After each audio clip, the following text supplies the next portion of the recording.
Hi ladies and gentlemen, hey, it's April 3rd, 2013, and this is going to be one of my more serious videos. I'm not going to lose my temper. This is much too important for that. I want to give you a little background before I get started. This might be a little long, the whole thing, and I'll try to shorten it up as much as I can. You know, as I've told you and as you probably are aware, I was an Army officer for about 28 years, okay? Military police, and I did some work in military intelligence as well. I was a garden plot commander. Some of you will know what that is. I was a nuclear chemical accident incident control officer. I was also part of the NATO team that went into Eastern Europe. I'll refrain from saying much more about that. And you know, I've been around. I've done a lot of things. Went to South America. Went to Asia. I've seen a lot. I've been exposed to a lot. I've worked for some really high-ranking people, elbow to elbow. I'm not a great officer, okay?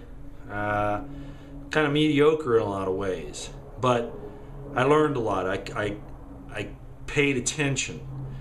I learned my job, and worked with special forces. I'm not special forces, never was. But being in the type of positions that I had, I worked very closely with them on a number of occasions. So I'll just leave it at that. Why do I say all this? Because I just want you to know a little bit about my background so that you'll know that I know a little bit of what I'm talking about. Okay, so now we're going to get real serious.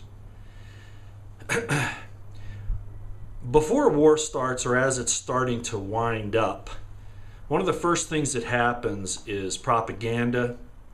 You know, truth is the first casualty of war. And psychological operations, all right, to try to win hearts and minds, to try to defeat the enemy's will, demonize them. You know, in Nazi Germany, they picked on the Jews because everybody kind of disliked them anyway. The Jews were never really a military threat to the Nazis, but they were, an easy scapegoat. So they started to say things bad about this particular group of people to demonize them so that then they could have a reason to do actions against them. Okay?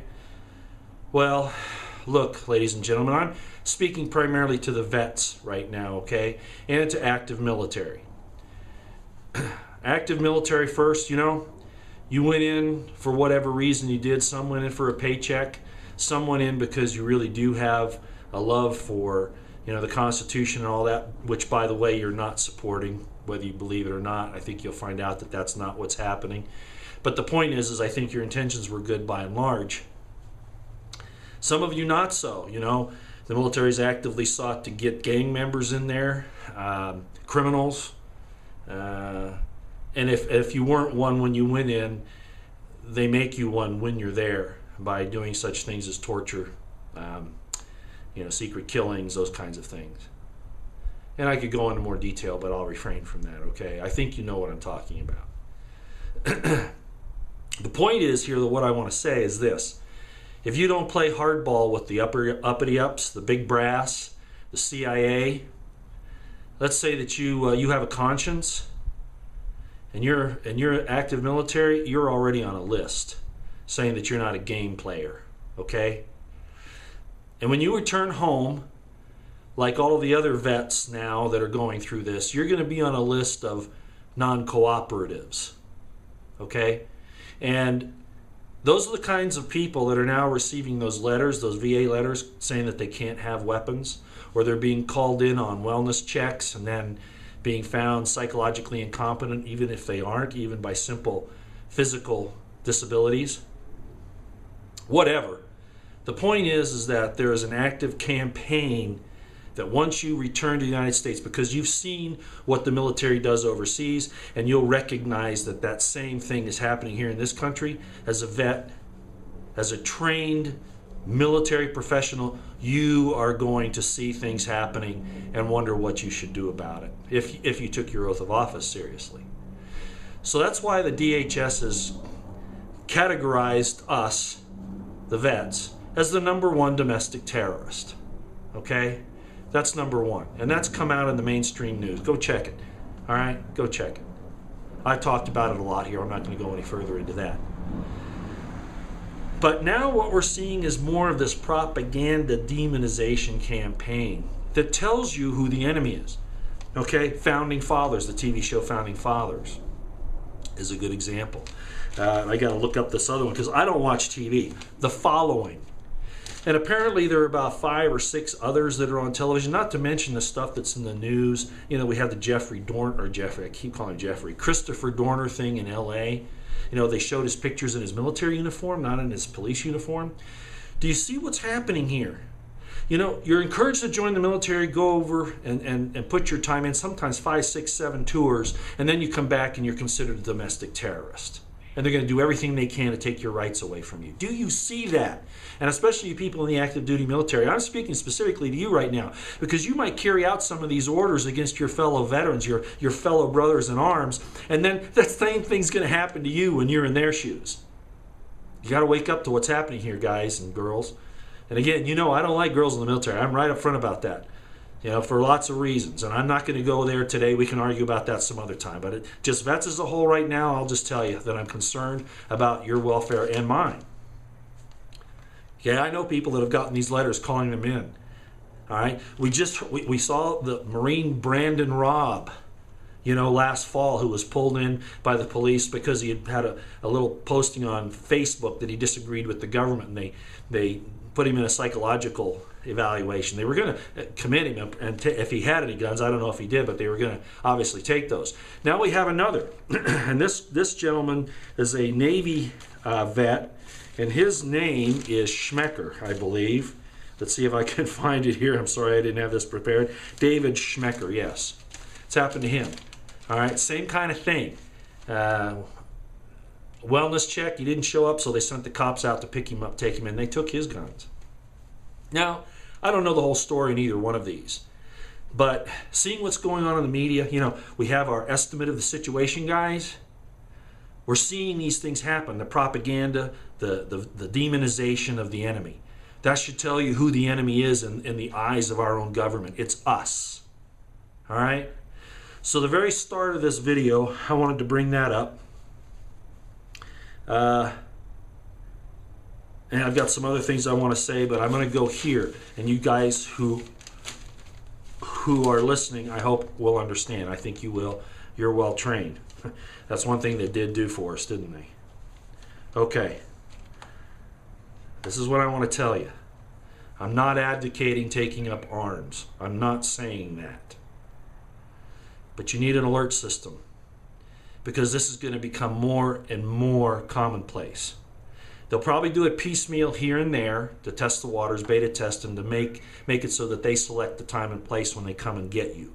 But they're going to come and get you. So, you need an alert system. You need an alert roster. Okay? Put that together right away. Get local vets in the area that you can trust. And I'm not kidding myself. I know a lot of these people are company men. You know, they're spies.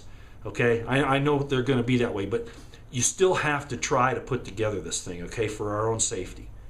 Get together your alert roster, numbers, names, okay? You want to do that. It's very, very important.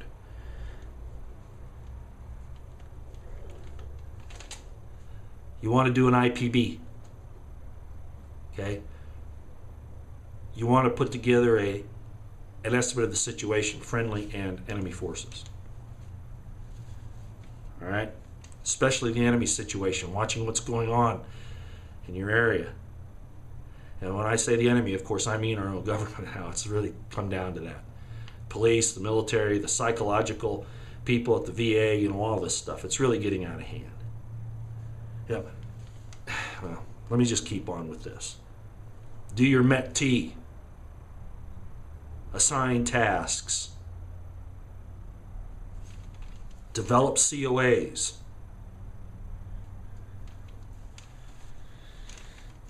Designate some staging areas and some rally points.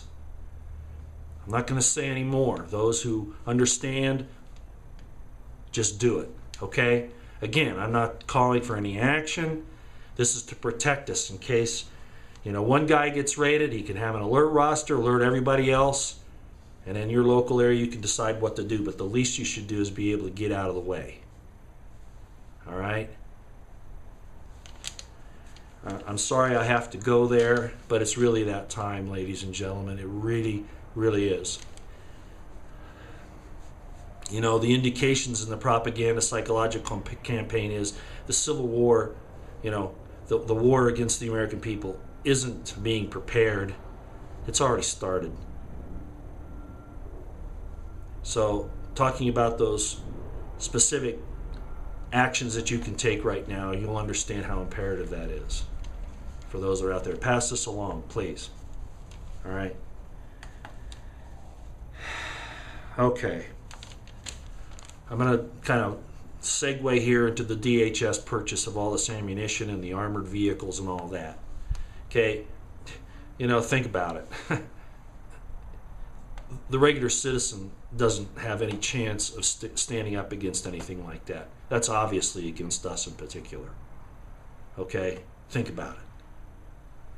And they're not going to play with you according to the laws of the rules of the law of war. They're going to use hollow point ammunition and anything else they can if you resist their takeover of your weapons. Okay? Or try to take you to the hospital. So I'm not saying to fight them, but they're expecting it.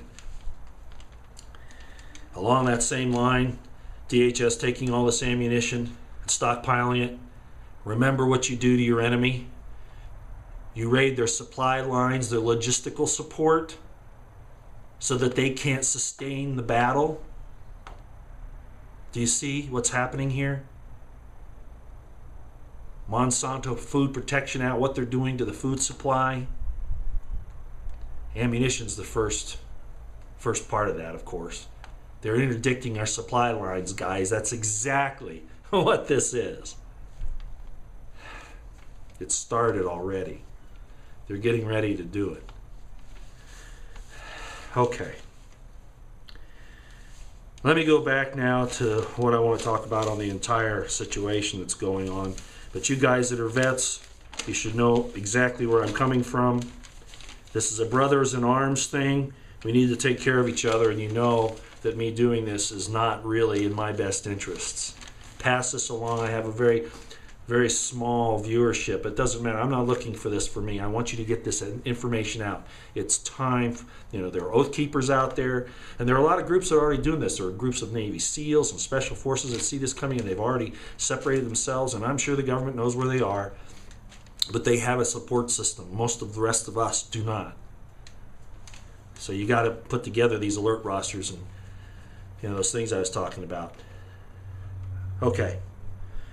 I already talked about founding fathers and the following. Why is the media doing that? Why are people finding, you know, remember the idiots in this country that you went out and bled and died for, you know, they're watching these television shows that are now considering you to be the enemy. Mainstream media, guys, are doing this. And the VA is acting on it. They're looking for a scapegoat and somebody to start the war with. All right. You know, these television shows keep equating vets with joining Al Qaeda. We just had that one Navy guy who, you know, he made the news over in Syria that he was, you know, joining the Syrian rebel forces who are Al Qaeda, and our government proved that because they just went and arrested him at his home here in the States, claiming that he used weapons for and in behalf of Al Qaeda in Syria. Yeah, right. So the Syrian rebels are Al Qaeda. This guy is either a CIA plant to demonize vets again, or he's just a stupid patsy. Okay? Either way, they use that to say, see, vets are joining with Al Qaeda and they're going to do those things here. Do you see this happening? Okay. Enough on that. I'm going to go through some of the other things that concern me. Back when the Fukushima thing happened, I notified a lot of people about what to try to do to protect themselves. Again, I was a nuclear chemical accidents and control officer. I know what I'm talking about, right? And a lot of these people took me serious, but a lot of them laughed at me. As most of you in the military know, radiation is cumulative in your system. You know, it might not kill you right away, but if you get enough over a period of time, you get your lifetime dose and you're done, okay? Or you have organ failure or other things, right? Well, that Fukushima effect is now showing up in children on the West Coast. 30% of the kids born in a specific time period there right after Fukushima, where they would have gotten the worst of that fallout, are now coming up with thyroid problems. Oh, yeah, right? Radioactive isotope of iodine, yeah. Cesium, all these other things. And there'll be more problems coming down the line as time goes on and people start to have the effects of that radiation. So, you know, the people that didn't take it seriously, the government, FEMA, tried to cover it up, raise the radioactive safety level so that they didn't have to deal with it, didn't have to alarm the public. Rather than alarming the public, and you know, all of the Homeland Security people had the TheraSafe on, so they were guarding themselves and they were getting their iodine, but they didn't give it to the regular population. Our government doesn't protect our people; it protects itself, and that's it. So I wrote out an email today, some friends saying, you know, I'm vindicated.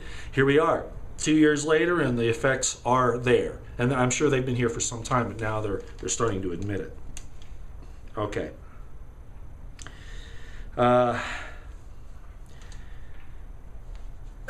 This is very disturbing, and I don't know what to make of it. You know, there's so much misinformation, disinformation, propaganda. You know, all of the intelligence, you know, manipulations of what's going on. But I do recall that North Korea fired an orbital satellite back towards the end of last year. Now, I still don't know. I don't know the technical particulars of that. I don't know if it was capable of carrying a small nuclear device. I don't know that. But there seems to be a concern whether this is propaganda again to get us all worried or whether there's something to it. But considering the North Koreans and their bravado, I think there might be something to this. Okay? That there is this orbiting satellite that has a nuclear payload on it. It's not capable of re-entry into the atmosphere and hitting a city. What is it for? EMP. And that's what they're talking about. If this thing goes off anywhere in the country, and it, you know, north, south, east, or west, but it's going to take out, depending upon its placement, if it goes off, one way or another, either because we set it off trying to stop it, or the North Koreans do it by the push of the button, whatever.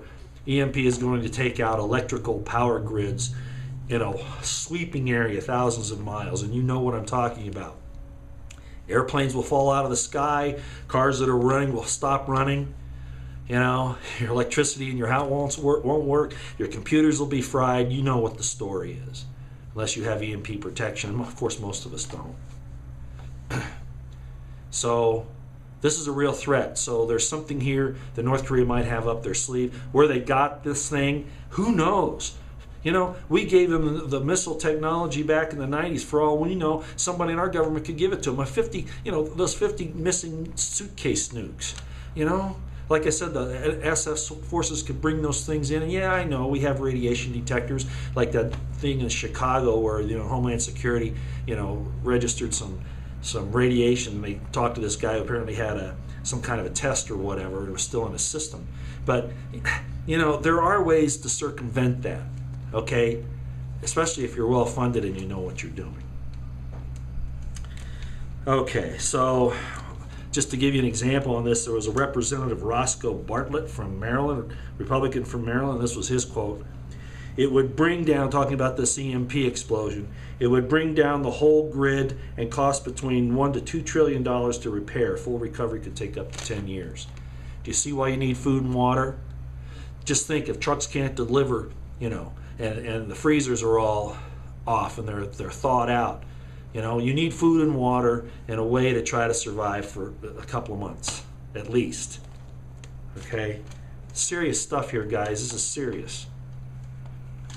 You know, I told you about the Chinese army, you know, massing on the North Korean border. I think most everybody knows that now. Who really knows what their plans are? But one thing's for sure, they want to take us down. The Chinese said back in December that they wanted a protracted war against American gun owners. Why? Because then they'll have free reign here. The banksters cover their tracks with war. The economy is coming down. $85 billion a month bubble, you know, trillions of dollars in this bubble, the quadrillions, you know, worldwide, you know, things that are happening here. You start a war, Terrible thing. You start a war, kill people so that you can hide, the financial collapse that you've engineered. But they're doing it.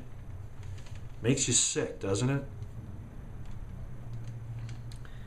It's a cover story to keep people concerned about war. And not that it isn't of concern, but they engineer both parts, the fall and the war. Full spectrum dominance. It's the bad thing about being a historian. I hear all these people, and I'm diverging a little bit more, hear all these people, talk about, they want gun control, Connecticut, let's do this, let's do that. I have something to tell you folks that want gun control, okay? You want the government to protect you. Has it ever done that? When somebody's breaking into your house and you call the police, you're usually dead before they get there if it's a home robbery or an intruder that's intent on killing you. They're not there to protect you. FEMA, during Katrina, during Hurricane Sandy, where were they when you needed food? What am I getting at?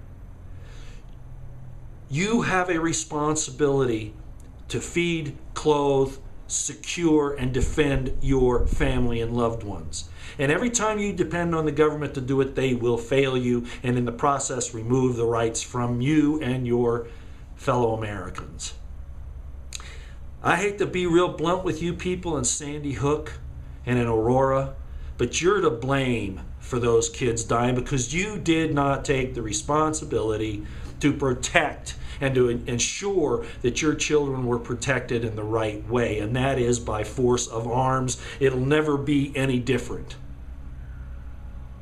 I'm sorry. It is your fault for giving up your responsibility, your ability to respond to somebody who not only didn't do it, couldn't do it, and wouldn't do it.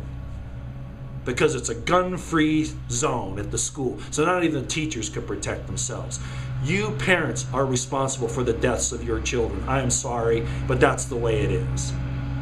You abrogated that responsibility that you have to somebody else. And the government talked you into it. I'm not disagreeing with you there. Stop agreeing with these criminals and these people that want to take over our lives hook, line, and sinker. We have been invaded by international bankers, international corporations, and they are setting this up to get rid of you in the long run. You take the responsibility, just like you go to your job every day and you work, right? You provide a home. What happens when people depend on the government for that? They're called welfare recipients, and they'll get cut off eventually too. Do not abrogate your responsibility. The rights of the Constitution and the Bill of Rights aren't given to you by government. They are required of you by God. They are responsibilities so that you have the ability to respond. Because nobody else will. Talking about that, they say that, Americans are against gun control. Well, 17 million gun background checks. That should tell you something. I was going to get into this killing of this DA over in Colorado, or this warden over there, corrections officer, the DA in Texas and some others. They're real quick to call it, white supremacists, but I'd be real careful about that. Just because there are white supremacists involved, and I don't like white supremacists, okay? Not neo-Nazis, those kinds of guys. Chances are that there are some involved, but it's starting to have the smell, especially this last shooting in Colorado of the intruder, where they're not telling much about that intruder. I had another guy who mentioned that this could be Mexican mafia. It's starting to look like it is. And of course they have, others that are involved with them in that money-making enterprise, okay? Yeah, all these criminals, whether they're white supremacists or, whatever. So this is bigger than just that, okay? There's probably some retribution going on here, people trying to muscle in on other stuff. The news can never tell you because it's all controlled. But it's starting to look like it's a turf war between crooked cops and lawyers and officials, I use that term loosely, and the cartels, okay?